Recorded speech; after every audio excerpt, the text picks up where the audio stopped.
What's happening, fam? L.A.R movement still moving. Subscriber died trying. You see the thumbnail. So they say that there are an increase of Asian American hate crimes. So they say in 2016 they were 9. In 2019 they were 21.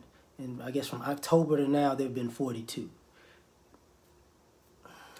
So less than 100 and since 2016, because I'm guessing 17 and 18 don't count, or they didn't have, that was minuscule also.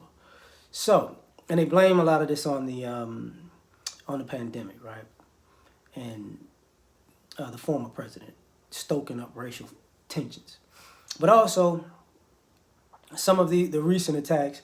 They've I think one of them or maybe two of them had black people involved in them with elderly Asians. So what's weird about it is, in some ways, they were, in some of the news stories, they were like, they're talking about hate crimes, but they're using the black people.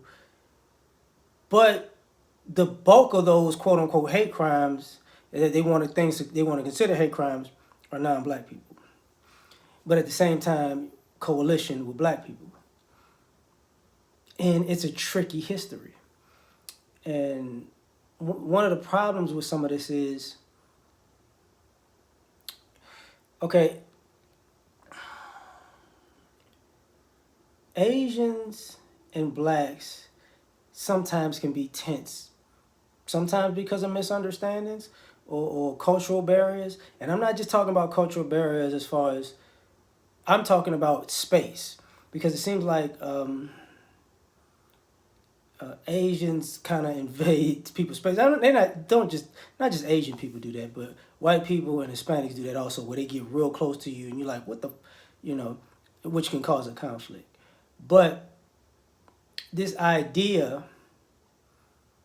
about the coalition is kind of, it's understandable, but it's not understandable, because remember, an Asian cop shot a brother, and then they had marches all over the country to make sure that this dude doesn't go to jail because they want him to be treated white, which years later, people still remember that type of stuff. Now, for the most part, blacks and Asians don't really be in the same space, And over time, I could say in most cities, because I've never been out west, because, the Bay is probably different. L.A. may be different, but people don't frequent Asian spots as they get older because of the treatment they've got when they were younger.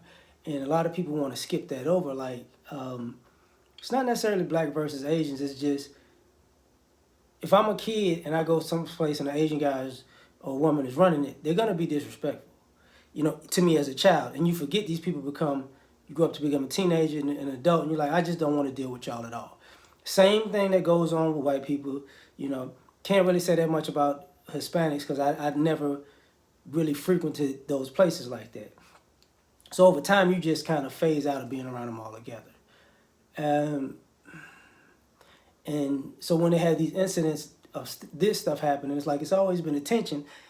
Yeah, it has, because of disrespect.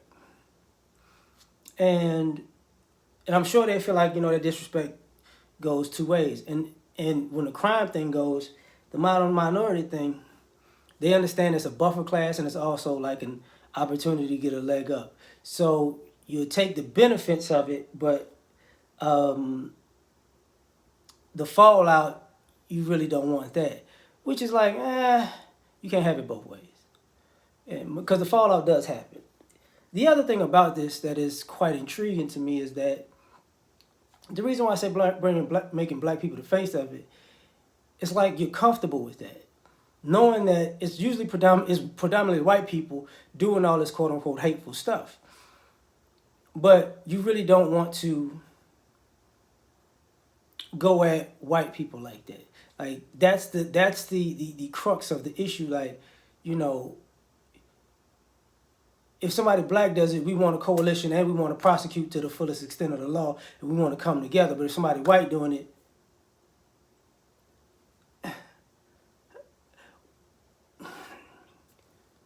that's a problem. and it's always been a problem. So I'm sure, you know, if you're Asian, your team Asian, very understandable. But I'm not saying you let black people off the hook when they do stuff. What I'm saying is, you know, stop asking for fairness and equality when you are soft, when white people are unfair and unequal to you. And, you know, it's kind of a reach to have less than 100 quote unquote hate crimes. We as a group, we get more than that. You know, more than that combined rate of your last 5 years. We can get that in a year or 6 month period. I mean, it is what it is. But it becomes problematic because what winds up happening is people are not sure if, for one, are you making a mountain out of a molehill because of the numerical part of it, or because if it's the other way around, you don't care like that. And people don't want to talk about the participation. And the reason why I was talking about the crime thing earlier, because like I said, when I was a kid, my grandmother lived in New Orleans in the east, Vietnamese area. They started buying the place years ago, so she was there pretty much near the beginning. And, you know, my grandmother didn't really want me to go to the stores. I couldn't really walk in the neighborhood because I remember as a kid, I got out, she picked me up from the airport, got off the plane, I'm in the car getting my luggage out, and I got beat up. Don't even know where, I didn't see it happen, and I got beat up, didn't see who did it. They did it and ran off. And it wasn't, but I knew they was Asian because the whole neighborhood was Asian. So it wound up being one of the neighbors. Now, subsequently, they never came around as I got older because I wasn't a kid anymore. So, and I couldn't go to the stores per se because of the way they acted. You know, you come in the store as a child, you know, so it was an issue. So, and that had, you know, that type of treatment that was in Illinois, in Chicago also, you know. So it's like, and I've got that treatment when I was a young adult here in Houston. So I don't, you know, this is the reason why I know personally don't frequent those type of places, just because of that alone. I don't frequent a lot of quote unquote white establishment either because of that same thing. And the reason I brought that up earlier and I brought it up now is because, you know, when things happen in Asian communities, they keep it to themselves. Like people breaking into houses, steal cars and all that other stuff. They usually just kept it to themselves and handled it in-house. So one in the coalition is kind of different, just for me watching and looking from afar. But also,